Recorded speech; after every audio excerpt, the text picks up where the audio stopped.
isang malaking awesome and guys, hindi tayo live and I just wanna give you this recording natin na ginawa ko just around 6 o'clock dito. So hindi ko alam anong oras yun dyan. Then just wanna give you guys the status. Hindi to masyadong matagal na video. It's just a recorded video. Then ipapakita ko lang sa inyo yung mga tinitignan ko and why I am so active. Then many of you guys are actually not active right now. It's because they are seeing the market is going down. So we've been waiting for this and kung makikita nyo, so one day natin, ang ganda ng pullback natin.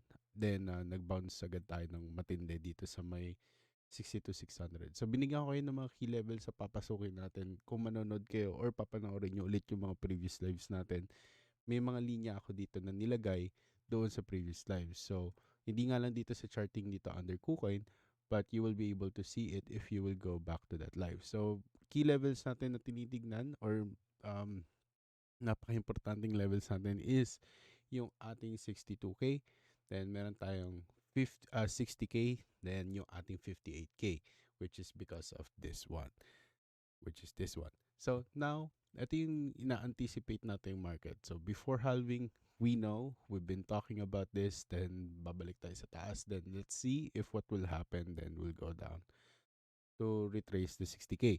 If, if since yun yung nangyayari, and kahapon, dun sa live natin, ginawa na natin to, so hindi ko to in-edit or anything. Now, let's talk about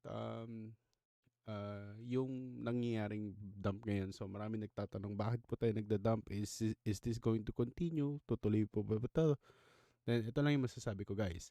Okay, yung mga influencer nyo guys na nagsasabi na magbenta na kayo, nagbenta kayo, if tingin nyo short term holders kayo, okay, or short term investors ng Bitcoin, then feel free to copy them. Feel free to do the same thing if malinaw yung kanilang strategy na pinapakita sa inyo. Pero kung papalit-palit-palit, di ba, ng strategy, yun yung medyo dehado lang ako. So, yun, katulad ng sinabi ko sa inyo, we're not gonna sell until the market is wrong. And the market is not yet wrong.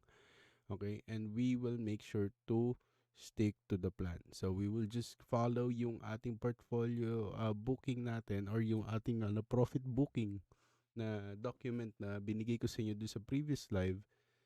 Pwede nyong gamitin yun guys. Okay? So, now, bakit nga ba nagda-dump yung market? So, sabi dito, net outflow of 154 million on 18th of March for the Bitcoin ETF. Okay, so driven by record of 643 million GBTC outflow. Yet this is the highest, no? So, ang tanong, di ba? Tutuloy pa ba to? So, yun yung hindi natin alam actually. Kasi wala yun sa kamay natin at hindi yun agad na pa-publish. So, within this, ito lang yung magagamit natin sa ngayon na rason kung bakit nagkaroon tayo ng massive dump. So, it's very evident na ang talagang nagpo-push down ng market na to is yung influence ng outflows and yung inflows. Okay, so inflow, biglang magpapump yung market, 'di ba? Kasi katulad ng sinabi natin na yung NYC, talagang they will make sure that they will just inflow because they want to position into the market. Then they will be able to play the upside, which is 80K, 100, 120, 150, 180, or whatever yung talagang levels na tinitingnan nitong ah, mga early investors sa side nila. Okay? So now, ngayon, nasa smart money na kayo kasi nauna kayo dito Ganun yung status nyo. Ngayon, kung hindi kayo magpa-participate sa mga ganitong news, etc. or mga ganitong times ng market, then you're just losing that title. Okay? Huwag niyong sayangin yung opportunity na matuto kayo sa market na to. Hindi porket red yung market, aalis kayo tapos hindi nyo na titignan yung nangyayari sa market natin. But yeah, this is from Crypto Bubbles. Okay? So ngayon, ano tayo? Kita nyo, may mga reds tayo. So, kung mapapansin nyo, may mga pinakamalalaking reds dito are coming from Solana Chain. So, pinredict din natin to guys. Okay, na ang mostly na nasa Solana will heavily be impact by the dump market or pullbacks. Okay? So kung sa atin pullback lang 'yan, healthy retrace etc. sa mga ibang assets, sa kanila aaray talaga sila. Okay, so sabihin natin dito 11%, sa kanila makakita tayo ng medyo matataas. Meron ako ibang nakitang mga assets kanina nag-50, 100, etc. Pero sa atin, dito sa watchlist lang natin alone, kung titignan nyo dito sa gilid, yep, sorry about that. So, yan, kung titignan nyo lang dito sa gilid, kanina, nag-send ako ng picture sa Discord na, eto, papakita ko sa inyo guys ha, wait lang. Kahit doon sa Discord natin, matamlay sila eh. So, hindi natin masisisi itong mga to. Ganyan talaga. Pero kung sanay na kayo sa mga ganyan at alam nyo yung plano nyo, malinaw yung plano nyo, then I'm very sure that mas magiging manggigigil pa kayo dun sa mga pwede pang kalikutin at aralin dito sa nangyayari ngayon. So ito yung mga recent support natin. Okay, puro 17 lang, 12, 13, wala akong makikitang ano, alam mo yun? So ito Jupiter to, 17 kanina. So ito Bonk. Pero itong mga 'to, so yun yung natutuwa ako kasi wala akong asset na talagang umaray. Pero nung pumunta ako sa Solana, then yung mga kilala kong may Solana, maraming Solana or assets galing sa Solana, malaki yung nawawala sa kanila sa kahit unrealized PNL yun. Okay, so why am I telling this? So kung 'di ba, may mga nakikita ka nagsisell sila dito along the way, 'di ba? If your projects are really good and you really trust your project or you really trust this project, then I'm very sure, okay, it will heavily bounce back. Yan. So, marami tayong asset na nagba-bounce back na agad ngayon, katulad ng Galaxy. Diba? Ganun siya eh. So, yun yung sinasabi ko na really depends on the project, really depends on what asset are you trying to get into.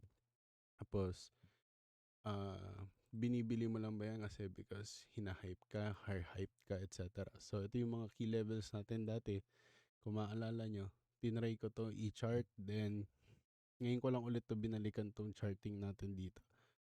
Okay, wait lang. I-off ko nga ito. Naiinis ako dito sa ano natin. Wait lang guys ha. Yan. So, aggregated volume natin nagwawala. So, yan. So, na-reach na natin to levels na to. Then, we're a little bit crashing down. Okay, pero ang bilis ng mga bounce na nangyayari dito at hindi masyado siya nahahatak. Okay, so kahit nagka-crash na yung market, we're still here. So, is there a pullback for Galaxy? There is going to be a pullback on that one. Pero just to prove the market structure to be true. Yun lang yung mangyayari dito kasi katulad na ito. We had the head and shoulder or pwede na tayo nakakita tayo dito ng Adam and Eve na pabaliktad. Then nag-pump. So doon tayo lalo nakabuo ng cup and handle or ng head and shoulders. So doon lalo naging confident yung mga buyers to pump this market. So congratulations sa mga may Galaxy dito at nung simula nung pinag-uusapan natin to. December pa lang pinag-uusapan na natin to. Of course, congratulations din sa mga nasa sell frame. Okay? May mga kilala ako na maaga nagbenta. Okay? Na bago pa mag-pump ng sobra-sobra, ang tinarget lang nila is $2 hanggang sa yun yung nag 2.2. Yan. Nag 2.2 then we went down. Okay. But we're just doing the retrace and let's see what will happen from there. Pero we've been talking about this since 2023, 2022. Then meron pa tayong mga talks nung kahit December pa lang. So makikita nyo yun sa mga previous lives natin. Okay? So, ngayon isa pa. Gusto kong pag-usapan ay itong nasaan na ba yan? Wait lang guys nawala yung link na tinitingnan ko kanina. Ay, hindi ito yan. Ba yan? Hindi rin ito yan. Ito. So, nakita ko lang din to sa TradingView. So, ito, sinasabi dito na yung mga influencers, okay, or yung mga traders ngayon, or yung mga short term, okay, pinangalanan na nila. So, short term traders, nagbebenta na ngayon. So, kung isa yun yung sa mga influencers nyo, then you can categorize them already as short-term traders. Yung sinimot nila yung trades nila, as in wala na silang hawak kayo, nakapag-trade na sila sa 73K, and we can congratulate them. Okay, but like I said, if you are going to question me why we still have bags inside the market kahit nagka-crash na yung market, katulad ng BTC natin, hindi ko talaga ibebenta yan, guys, kahit anong mangyari. Okay, and you can question me all day and I cannot explain it to you guys, but you can watch the video of MicroStrategy, Michael Saylor, kung bakit ayaw niya ibenta yung kanyang ano, okay, and why he doesn't want to turn it into fiat. Then that's gonna be also my reasoning. Kasi ayaw ko talaga. So I really have high expectation with the Bitcoin, especially we have come from 18K.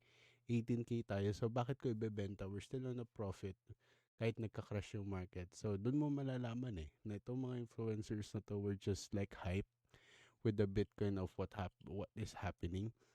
As mapapansin nyo na we've been itong mga influencers na to, naging active lang ulit sila. Okay, so you just have to really be careful with these people, lalo na nasa x.com or sa Twitter. Kasi sila yung mga laging nagbibigay sa inyo ng mga tokens, tapos wala naman sila dito nung nagbe-bear market yung crypto, tapos wala talagang galaw yung market, nasa 18K lang tayo, 22, 23, tapos nagsisabayan na sila ng 33K. So, doon mo masasabi, doon mo malalaman talaga kung ano ba yung fina-follow mo. So, you need to rearrange all of yung confluences mo. Hindi lang yung crypto portfolio mo, kasi nakakadagdag yan sa mga decision making nyo. So, now, if you guys need some help with the, um, ano ba to? Ba't ba ako lagi napupunta dyan? Yan. So, if you really need help with your, yung kailan ako magtitipi, ilan yung ititipi ko, etc., then you just need to, you just need to follow our document na binigay ko doon sa previous live. So, you can watch that one. So, isa pa nga pala na ipapakita ko sa inyo, kasi ito, nag-cross na tayo dito. So, I know it's a little bit late, tsaka ko lang sinabi sa inyo. Okay, but we've been expecting it to cross. Okay, so it did give us a confirmation dito sa daily time frame natin na to. Okay, we close above 70. We tried to go above 70. We did a little bit. Okay, then doon nag-cross na talaga tayo. Okay, so nung nag-cross tayo, hindi ko na sinabi sa inyo kasi ayoko na mag-induce sa inyo pa ng ano na ng major panic, etc. Tapos baka isipin nyo nagbebenta ako. So, may mga ilan akong binibenta, and accurately right there and there sinasabi ko agad, oh guys, nabenta ko na to. Guys, wala na akong ganitong bag, etc. So, sa mga nasa members, sana alam niyo yun at dapat active kayo. Hindi yung porket red yung market, wala na kayong ginagawa, nagpi-P2E na naman kayo, naglalaro na naman kayo ng mga walang kakwenta-kwentang laro, or nililibang niyo yung sarili niyo. So, dito sa market na to, dapat dito kayo lalong nagiging active. Okay? So, nga pala, isa pa. Okay? May nakita nga pala akong pattern. Nakahapon din, sinabi ko na rin to, pinasaringan ko lang. Pero i-explain ko lang ulit. So, kung nakikita nyo to, may tatlong umbok tayo dito. So, yun din yung nakikita ko dito may tatlong umbok tayo dito. So, eto, hindi dapat talaga din to nangyari.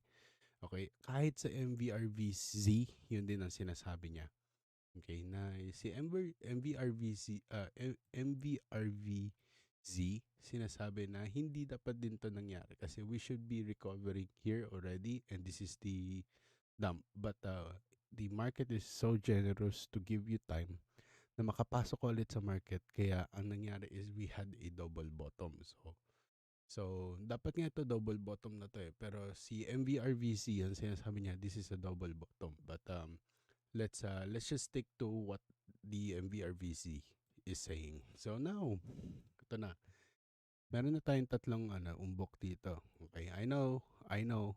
ako maka 2017 yung sinasabi ko na magiging pump natin ngayon at hindi itong level na to. But it just gave me an idea of where we are or where we might be in right now. Okay, so ito yung sasabihin ko lang sa inyo guys. Ito, so 1, 2, 3. So may 1, 2, 3 na tayo dyan. So pwede natin copy ito dito. Kasi makikita nyo siya. So medyo kamukhang kamukha talaga ng mga nangyayari. Okay, pero hindi ko sinasabing sobrang, uy, ayan talaga yun. Okay, so meron kang 1, 2, 3. So meron kang 1, 2, 3. So, so maiisip mo na, okay nga, no, mukha nga siya. Okay, pero hindi mo siya yung kukonsinti, may isip mo na, yun talaga yun. Okay, so may kamukha, may pagkakamukha siya. So pwede mong gamitin yung ating bars pattern para mas lalo nating makita. Okay, so sabihin natin, ito na. Pwede natin kopyahin yung pinaka-all, ito lang, kahit ito lang. Okay, so ngayon, di ba nga, naglalaro tayo dito, yun yung sinasabi ko na medyo maaga tayo. Kasi according to MVRVZ, dapat hindi to nangyari. At dapat na-push natin yung market a little bit here. Then from there, mag-iiba yung narrative natin when it comes to the market cycle. Okay, but okay, since nangyari nga yun, dun din na bago yung 618 levels natin na lagi natin tinitignan dito sa may super chart natin na V2. Okay, yung version 2 natin doon sa previous live. So, kung ako sa inyo guys, panoorin nyo yun para makita nyo yung explanation natin doon.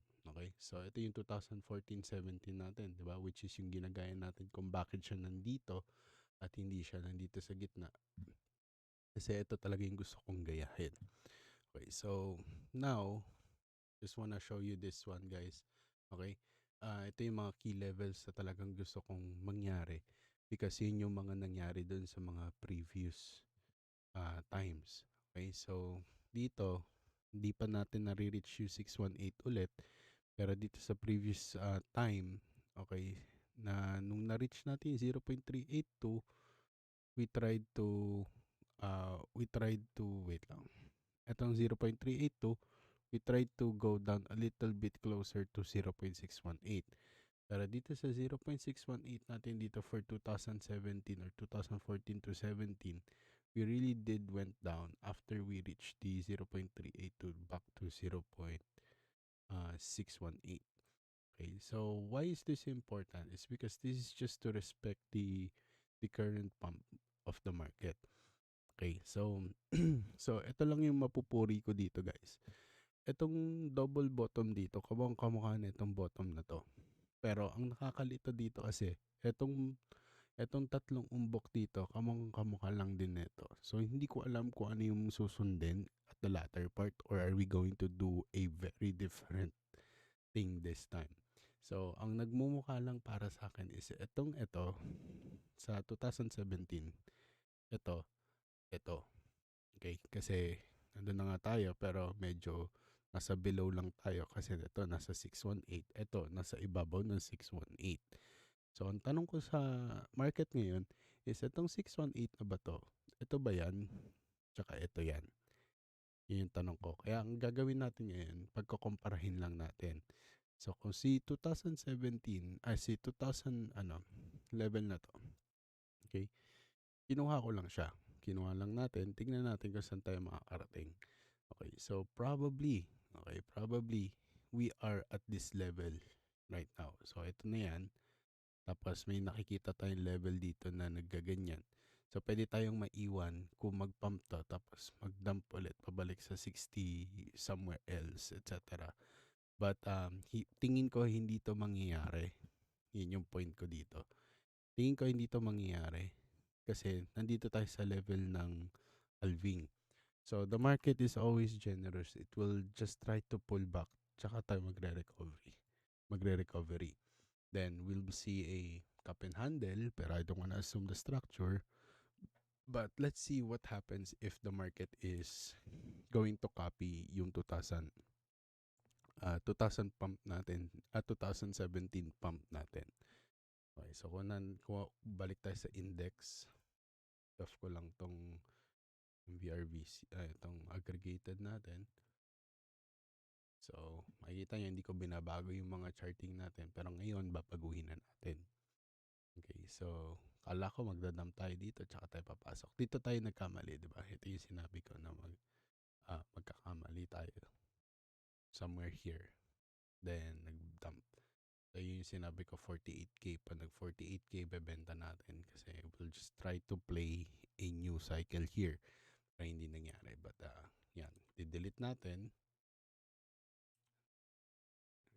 Ayan, delete natin to para lang malinaw.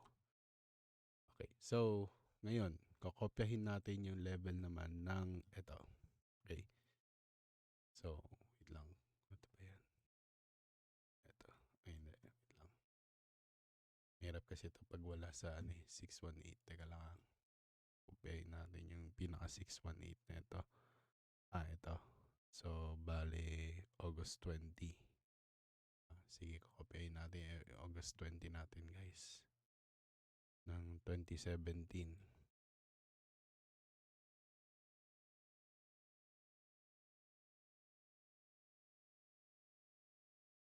Yun ba yun? August 17. Teka, ba't parang ang pangit dito? Teka.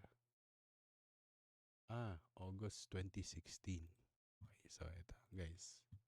Copyin natin, August 2016. Okay, so simula nung nag-dump dito. Okay, so sabihin natin ito yung pump na mangyayari. Tapos, itong nangyaring, ito yan. So, ang pangit lang dito is medyo paangat siya. So, ibig sabihin, pwedeng mapaaga to. Yun yung sinasabi ng market na to. Now, we're doing this, I guess. Okay, so ito na ata tayo. Yung usog ko yan, sabihin natin. Same height, sabihin natin 91. Okay. Ano lang natin, papakiputin lang natin. Okay.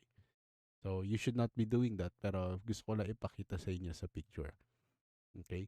So, now, ito yung point natin.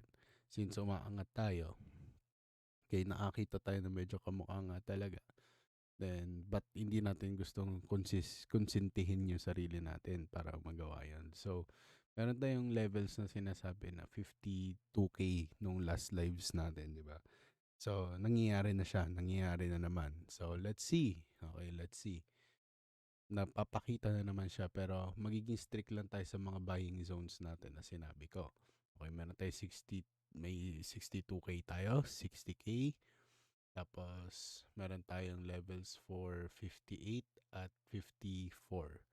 Okay, yun yung yung last level. Tapos, pinaka all-in ko is 52K kasi nandun yung structure natin na malupit. Okay, so, yun. So, tingnan natin kung magpi-play out to, guys. Okay, but again, this is just an example of people. So, you can categorize yung mga tao na fina-follow nyo, pinapakinggan nyo. So, you can categorize as well yung mga taong nakakausap nyo. Short term to. Nagbebenta kasi sila kahit yung mga nila, wala silang plano, wala silang tamang pagpaplano kung paano sila yung may exit sa market. Dire-diretso lang sila. Reactive lang sila. Okay? Or, hindi natin masasabi pero sa isip ko, how I say it, medyo mayabang pero para sa akin mayabang lang sila. Yun lang. Kasi gusto nila i-record in history na, nakapagbenta ko 73K. Katulad nung ginawa ko nung nag-48K. So, I understand this kind of people, lalo na yung mga influencers natin na ganito. So, I'm just very holistic and making sure na meron ako humility so I can also know who to listen to as well. So, I'm just sharing you guys my experience on this journal. I mean, on this journey natin sa crypto para mailagay ko sa journal. That's what I mean.